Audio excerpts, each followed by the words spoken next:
Welcome to the Empowering Industry Podcast, a production from Empowering Pumps and Equipment as the voice of the pump and related equipment industries.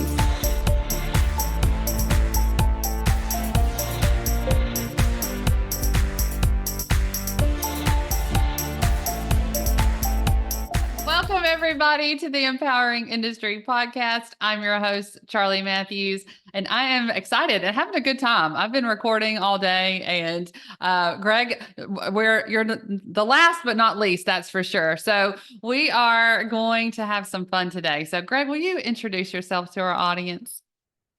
For sure, Charli.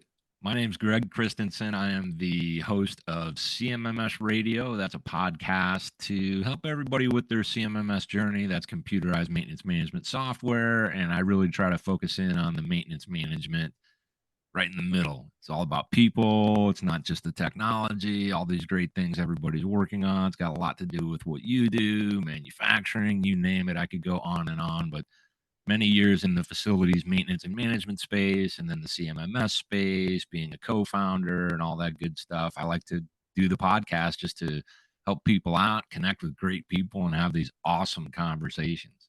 Yes, and that's what we're going to do today. So I am excited. First of all, I love to meet anybody that's doing a podcast because they're fun to talk to. They like talking to other people. It's just good energy. So thanks for bringing that to me. As like I said, I've been recording all day, and I was looking forward to this one. So, Greg, with that background and really just understanding that maintenance world, I think there's a lot of listeners here on the Empowering Industry podcast that absolutely understand that language. But for those who aren't in the maintenance space, tell us a little bit more about the CMMS business. So CMMS, as I mentioned before, is computerized maintenance management software. You could say solutions or solution. You could say system. So basically in our everyday lives, when it comes to like all of us that are here watching, listening, any of the people that you and I talk to, we're dealing with these day-to-day operational things like work orders, asset management when it comes to equipment. We're dealing with third-party vendors that might provide services on site at all of these different locations. And way back when CMMS first kind of found its way into the world, it's where people were taking these things that they do, tell this person, tell that person, follow all these best practices when it comes to maintenance. And then you've got your repairs.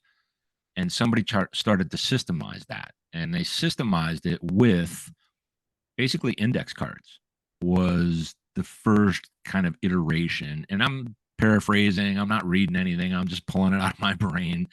And over the years, we start hitting kind of the more modern age in for sure the 90s. The 80s was interesting, but the 90s, which is where I got exposed to what that really could look like, is where we start to see a movement towards web enabling. So you've got legacy systems, you've got things that are installed so that people could create, track, and manage work orders. They could assign them, see who they went to, what got done. Once we got to the 2000s, I mean, it was just everywhere where all these different companies, original players were bringing this technology to these organizations that need to collect the data behind what they're already doing. So basically, a maintenance management system, whether it's on a computer or not, or on the cloud or not, is really about taking our maintenance teams and getting them all moving in the right direction, having some kind of a system of accountability. It enables people to get a heck of a lot more done. They also get a little bit of visibility into the future. And now, heading into 2024, it's going to get really crazy because there's all these additional technologies, some of which you and your listeners will be familiar with when it comes to sensor monitoring, IoT, IIoT, and on and on and on like that. So I'll stop there because I can spin out on this subject. So, one of my questions for you, because I love meeting people, first of all, in industry, but an entrepreneur and somebody who has owned their own company, how does one, jump into that? I think it's different for all of us. So, I'd love to hear how you got started. Oh, wow. Awesome question because it takes me back a long time. So my journey into entrepreneurship of any kind at any level, because there's all kinds of different levels, right? Probably started when I was a teenager, and I was exposed to a lot of different kind of trades when it comes to like manufacturing environments, working in janitorial, working in building maintenance, just as a young buck, learning from all these people.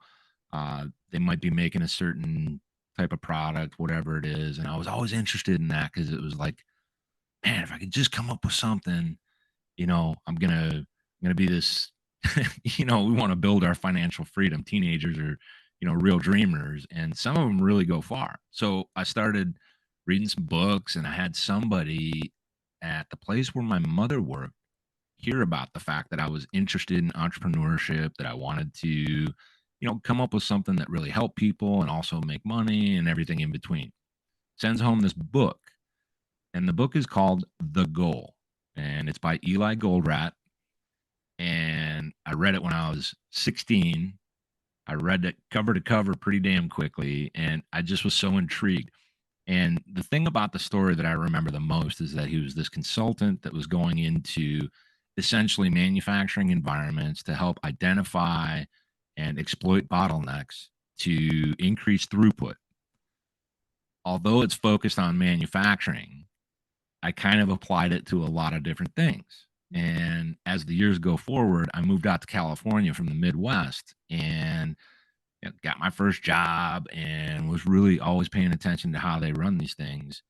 Fast forward a little bit, my longtime best friend and business partner moved out right after me. He's like, "Hey, can I come with you?" And he's got his little job, but then he starts this company. It's a building maintenance company, janitorial. Started on $400. And before we started that, I was doing some little side hustles and all this, but this $400 startup, we turned it into a multi-million dollar company. And then we launched a product that he was building internally at that company. It was a CMMS platform. And so I got a lot of exposure between both businesses, the building maintenance as well as the CMMS, to this kind of entrepreneurial journey.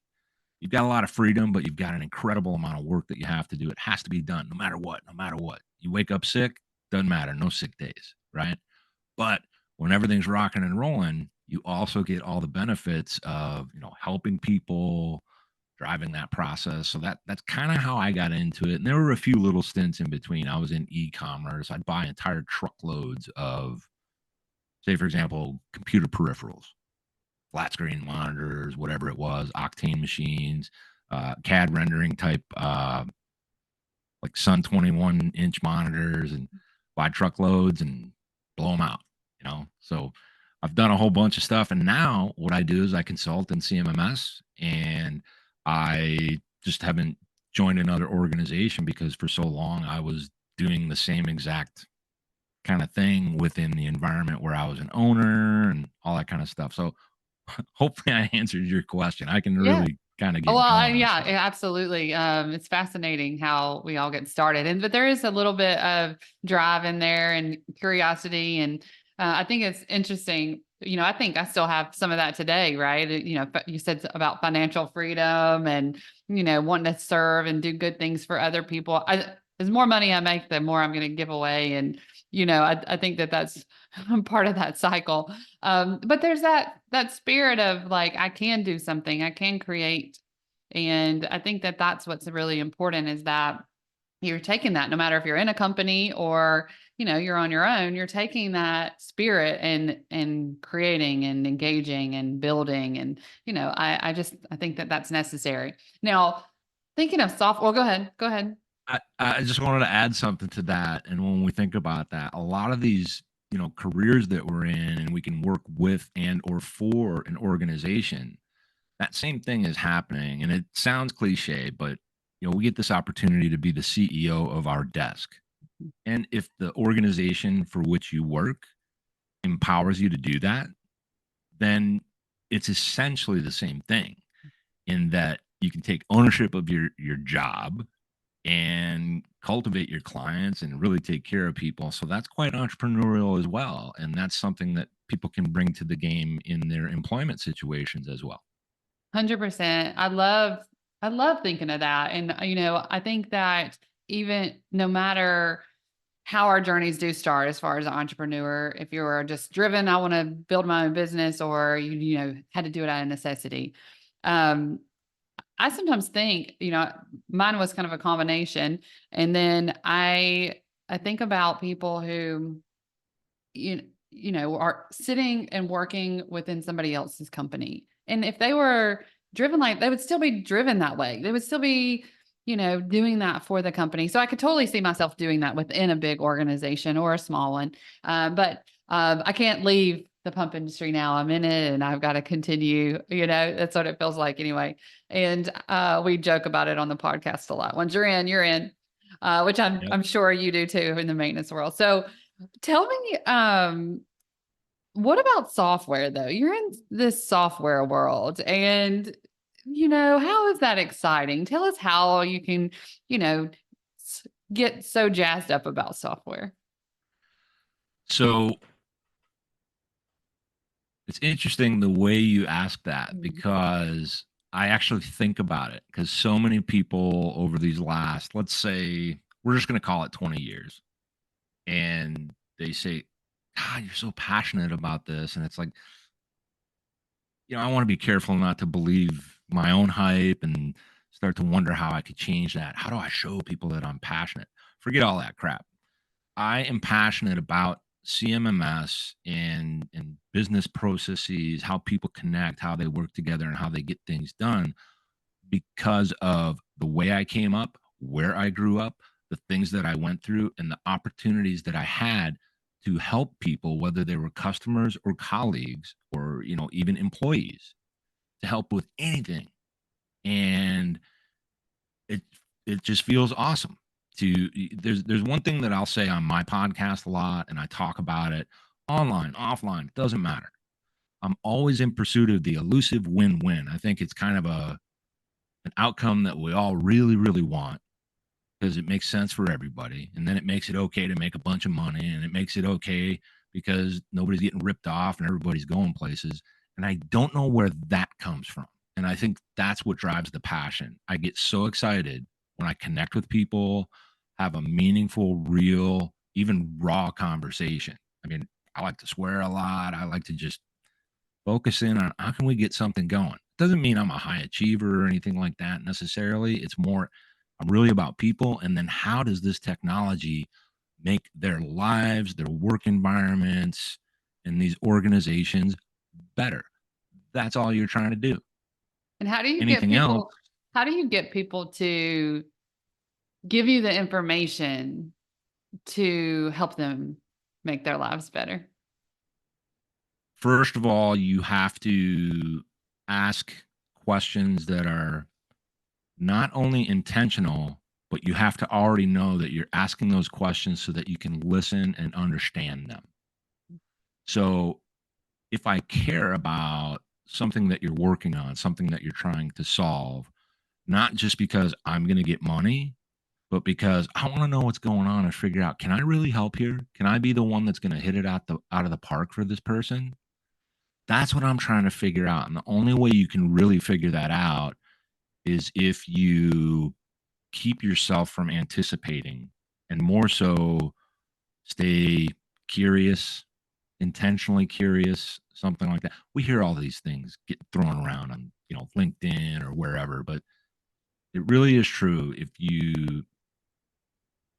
you care, if you give a crap, so to speak, I want to say the real stuff, but But if but I'm you a girl, and it changes your language. I found that over the years, it changes no matter what. I just enter the room, and people think they have to be nicer. yeah, no, I think it's more, like I'm kind of being mindful and You're being thinking about recorded. what we're talking about. No, no, no, no. I mean, I actually don't. I'll go wide open, but the thing is, I just think if you really want to help somebody and you're connecting with them and engaging with them, that's where it starts. And then during that process, say for example, it's a discovery call. You talk, you meet somebody, you're talking about something, however you get connected to them, and then you get into a discovery call type situation. Forget about the opportunity. Just forget about the opportunity. Go through. and understand what they're dealing with, and then decide if that's an opportunity for them. That's good Now stuff right that, there. Yeah. now that, and that's hard to do. It's Mhm. hard to do because we're chasing quotas. We got to hit a number. We got the board. We got this. We got that. It's all good.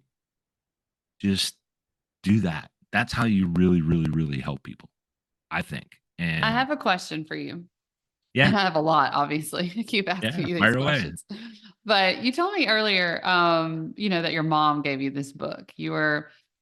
Somebody had told her, and okay, here, I'm going to give you this book that is related to industry. So I'm curious about your mom and her influence into this world of Oh, manufacturing. so more like the parental influences that kind of shaped my kind of vision and the way I move through Like, the was world. she in? Yeah, was she like in manufacturing space at all? So this is a great question. So what happened with the book was one of her colleagues at work, and that was a manufacturing environment. Mhm. And I think at that time they were manufacturing rubber products and tires and all that, like Pirelli and all this kind of stuff. And one of her colleagues heard about my interest in these things, and he sent that book home. And the other thing about those influences was not just my mom, a lot of it was my dad. Mhm. So, kind of between the two of them, somehow I picked up a value system and an interest in these things. And looking back, sometimes I'm scratching my head going, how the hell did that happen? Because oh my God, it was crazy. I guess, am I an 80s kid? If you graduate high school in the 80s, late 80s, does that make you an 80s I kid or a think so. 90s kid? Yeah, I think so. I think it's an 80s kid, right? Like these latchkey type kids, right? So mom and dad are out working and you get home from school and you're by yourself and all that kind of stuff. I think that plays a role as well. Mhm. It's a certain type of independence where you got to kind of fend for yourself a little bit. Mhm. And of course you can be a knucklehead and go do a bunch of dumb stuff, but my mom and my dad, they worked really, really hard. We constantly struggled. Constantly. I don't know how we did the stuff we did. It's like crazy, right? And they gave me a certain work ethic and they gave me a certain boy, I don't know how to articulate this.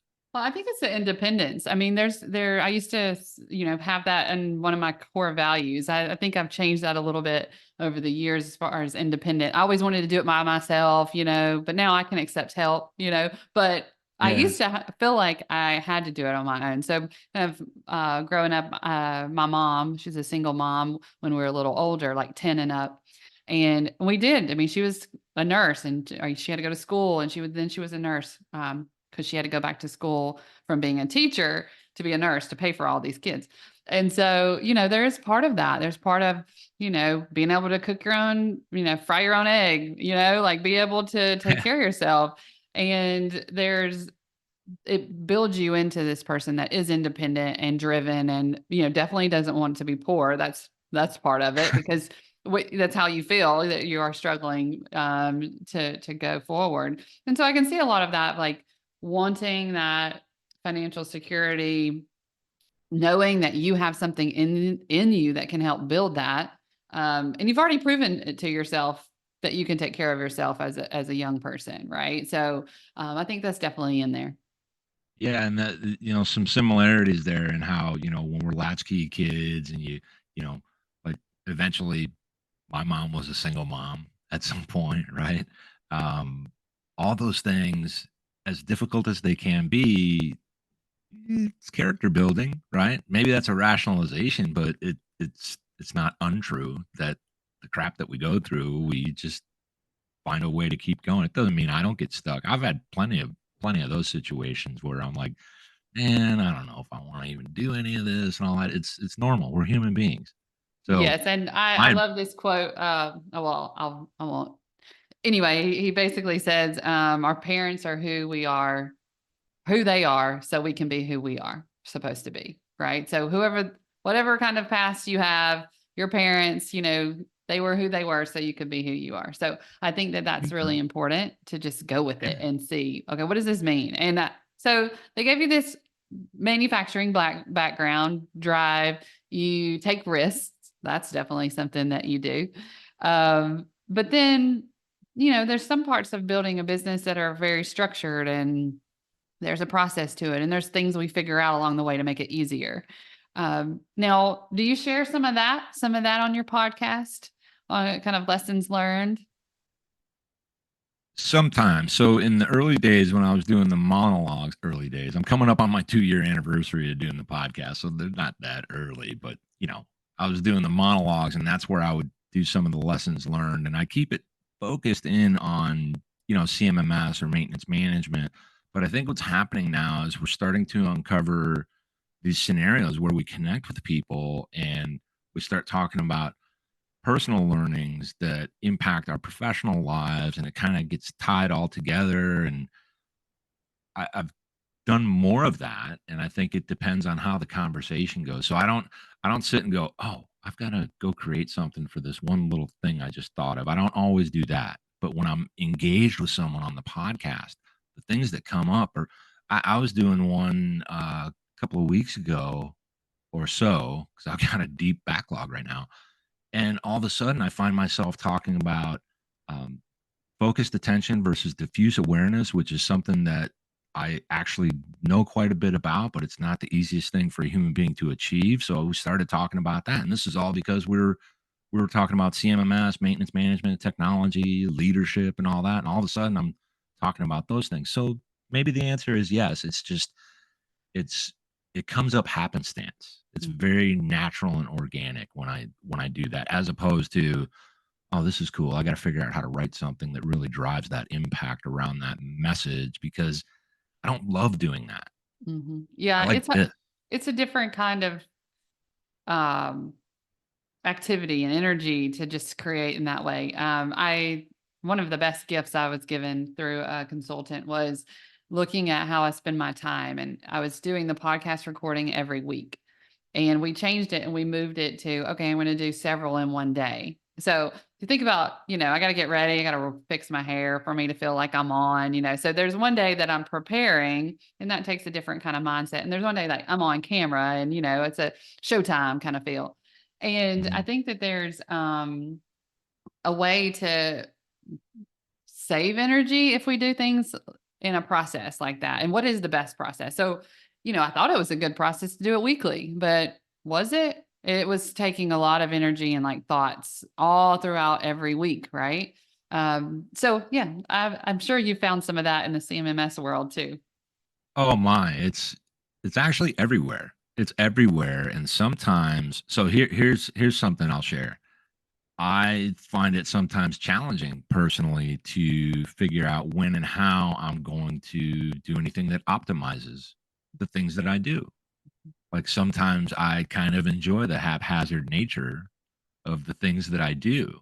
And I would have to then admit that as much as I love that and it's fun, it's creative, it's also not necessarily productive.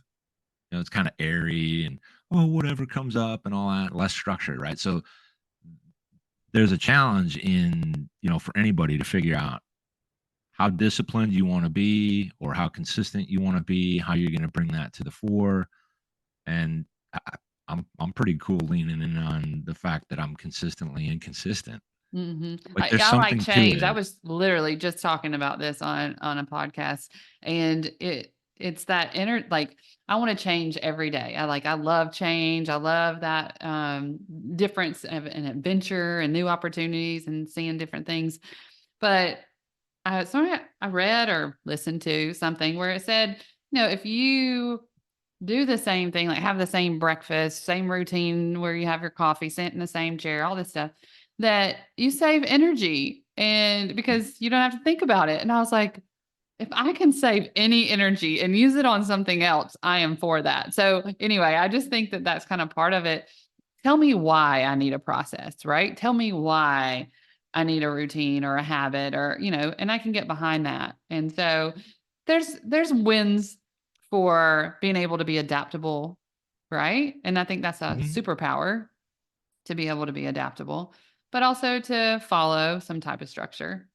There's benefits to that as well. Oh, by far, by far. And I think that's where I think overall we need to spend more time. We have to learn how to be comfortable being uncomfortable with implementing those changes, admitting that we need to make those changes, and finding those opportunities to improve our processes. So just like you're saying, somebody that's got, maybe in their wardrobe, they've got all the same outfits, and you're like, that's really odd. But then they say, no, it's not odd. I do that on purpose because it gives me something. I don't have to think about it. But then somebody else will go, man, that's so cool. That would be so helpful. They won't do it because it's so it doesn't feel right at first. Whereas, if you take some of those chances, it's okay to try some of that stuff. If you don't like it, then undo it. Do something different. Like you were saying, you like to make changes, but I think we all kind of we want that. And to really achieve that, you gotta take some risk, kind of jump in with both feet. And it's not there's a I know I'm kind of spinning out here, but there's this somebody told me something about, I don't remember who the quote is really from, but when you're going to make changes and take risks and set goals for yourself, number one, you should be setting goals that are about 50-50 chance of success to really have an impactful change. And the other rule is you can't die. So you can't do things that would cause you to like die. Yeah, that's So smart. if it's a That's not the financial risk. risk, don't put it all in the middle. If it's a risk that you're going to take with a goal, you're going to say, hey, I'm going to achieve this with maybe bodily transformation and exercise. You know, certain things there, be smart about it. You're probably not going to die. But things that are really high risk, you don't have to do that.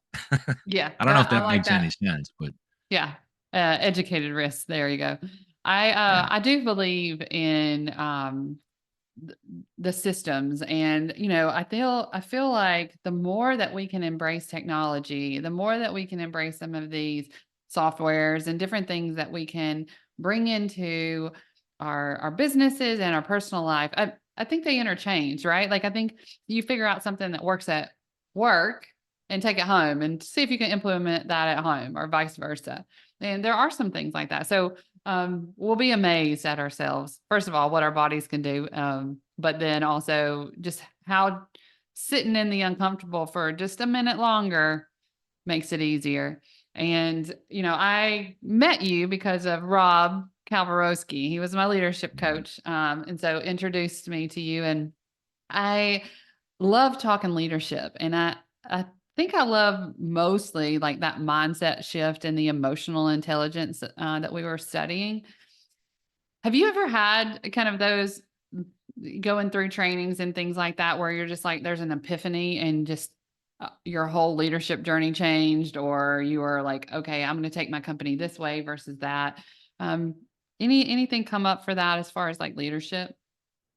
Well, I think the one thing I'm gonna look at is when we had the CMMS company. So I always had the co-pilot. I was like the number two guy. And that was very advantageous to me because I could focus on some of the things that were a little bit more meaningful to me when it comes to human connection and all that. So you've got the CEO just kind of being the chief everything officer, like nonstop, grind 18-hour days. I mean, just a monstrosity, like ridiculous, right?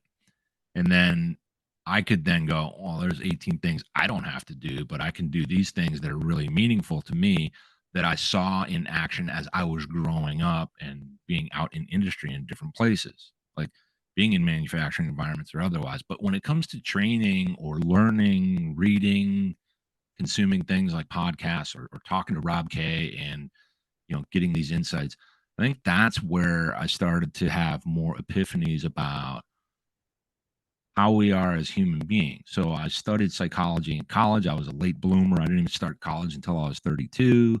So I did that. I've been through the, therapeutic process and all that. No shame there whatsoever. I could care less because I think it's money in the bank for anybody, unless your form of therapy is like something like surfing or whatever, right?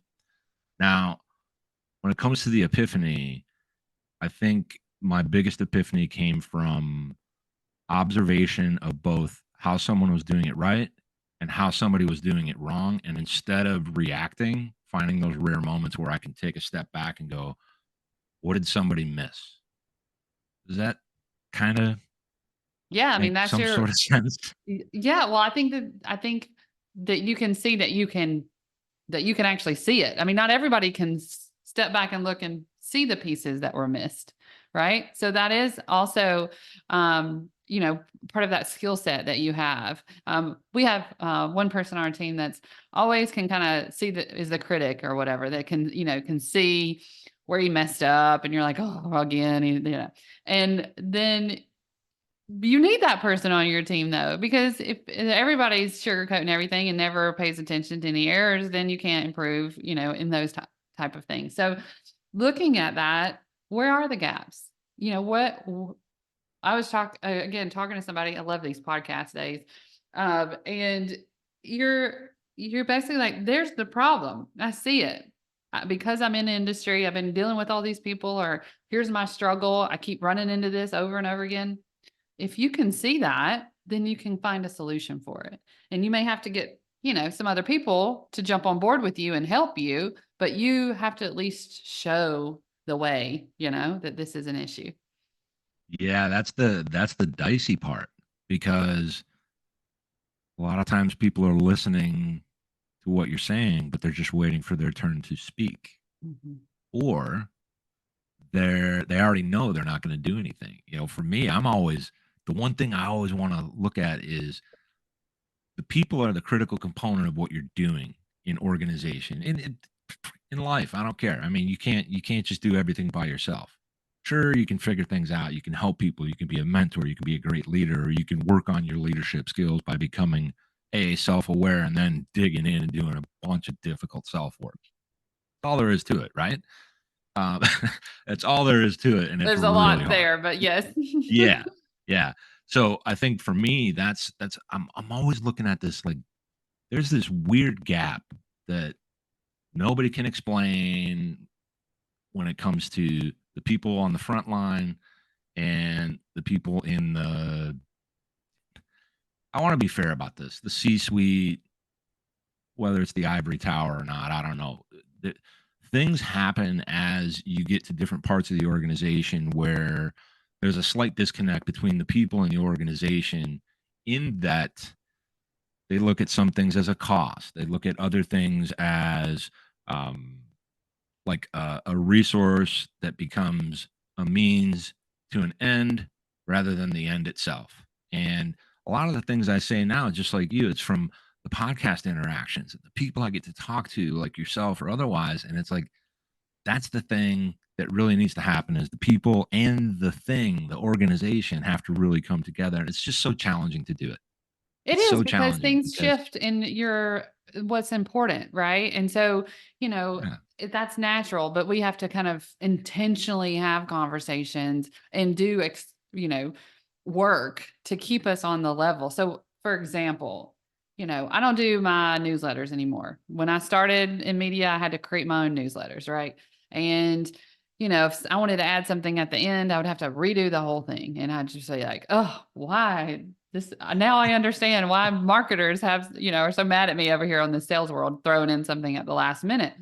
And yeah, so remembering that and going through and doing some tasks, and remembering what that work looks like. If you do kind of work your way up and you have different tasks, maybe you need to go back to the basics and do some things. And it doesn't have to be like something you've already accomplished. It could be a new task in something completely different, right?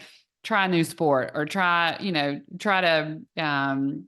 code something, or, just try something new where you're not the expert, and remember how that feels, of how like, ooh, I'm not good at this, this doesn't come natural, and like figure that out. And be okay with that. For one, that's going to help you not have to come across like I know everything, and I've done your work, so I've got it. I understand you. It's actually going to bring you down there to where you understand the starting place again. And so I think vice versa, bringing people up and showing them what you do and what your work is like, or, put them on camera every now and then, get them up on the stage. And so I think we got to look at that and how we can relate to people at any level, it'll help us across the board. Indeed, indeed. I think something I was thinking about while you're talking about all that is I think about when we're younger, when we're kids, and when we can like explore and encounter things and all that, and it's kind of like totally okay if you're trying something new and you scrape your knee, Mhm. right? Mom and dad and uncle, even a friend. Oh, that's okay. Come on, get up, go try again, go try again. And then as we go on and the stakes go up, right? We can start to like think we're going to You can figure it feel out and it. navigate it, and we move away from that willingness to challenge ourselves to fail. Failure is critical to success. If you're too afraid to fail, you're going to be stuck, right? And so all these things kind of start to really come together, and it's not kumbaya. It's more about you can be practical and pragmatic, right? You can be an idealist and a dreamer, and you just kind of work those things together. And maybe on your team you're talking about how sometimes there's a mentor or a leader that's really going to tell you like it is. Maybe they'll do it in the right way, maybe they won't. But we just have to constantly be willing to navigate those situations, and that's where the kind of danger lies in us. I don't want to say succumbing to, but when we lose that willingness to look at something for what it is and then learn from it, we won't even take personal agency or responsibility for it. I've been through that too. I think we all have. And this is what's so great about this. We're sharing stories that might resonate with someone and they go, man, I've been dealing with that. What are they talking about? This Rob K guy. I want to go check him out. All this stuff is just it's good stuff. If you like it, great. If you're not sure, jump in, check it out, and then go figure it out. And if you don't like it, that's okay too. We're all Yeah, and I we're think all on. also it's really interesting on the, how somebody responds to stuff. So like I'm thinking about, you know, sometimes you can take feedback in a good way, and sometimes you can't handle it because there's something else going on in your life or whatever. And so that is just a reminder to everyone that like you are still a human at work. And so it doesn't go away just because we're working, and just be mindful of that. There are a lot of different strategies and techniques, and leadership being able to just say that and be able to adjust and change is so much fun. So I do love talking leadership. I do love the industry. There's so much technology and platforms and things that we can use to make our lives better, to make your companies run better, our equipment run better. So check that out on your podcast, and we'll put the links in the show notes. I want to give you the last word, Greg. Anything else you want to leave our listeners with? Well, I think I always want people to know no matter what's happening in your life, whether it's work, life, personal, all these things, they're kind of blended. And I ask on the podcast a lot of my guests, what their perspectives are on work life balance. And I tell them ahead of time, there are no wrong answers. The reason I say there are no wrong answers is because we're each having a unique experience on this journey. The- My whole point with bringing that up when it comes to work life balance and how we're navigating this journey of life is that there are no right answers, and I don't know if there's really a wrong answer. We can get in spaces where we're kind of doing it wrong and it doesn't feel great for us, but you get to kind of write your own script. But remember, there's no finish line to this whole deal that we're in. There's no finish line. You're rewriting chapters on a regular basis, and you got to find a way to understand or buy into the journey being the fun part, right? And my point with saying that is there's something you can offer to a lot of the people in your lives, and there's lots of things they can offer you when it comes to insights, advice, jokes, whatever. There's no right or wrong way. So work life balance is a little bit of a self-defined thing, Yeah, I and don't be agree. afraid to We make all to integrate them. Yeah. that's right. That we with work life, it's just life. And it'll feel balanced if you're making the decisions that you want to make. It'll feel really good. So try to do that. Greg, I could talk to you all day. Thank you for being here, and look forward to listening more to your podcast. And definitely, y'all like this. Share this episode. Subscribe. I need some. Share this episode, subscribers. So I hear that I'm supposed to say that a lot, and then maybe y'all will subscribe. So do that both for my podcast and yours, Greg. So thank you again for being here. And until next time, be empowering.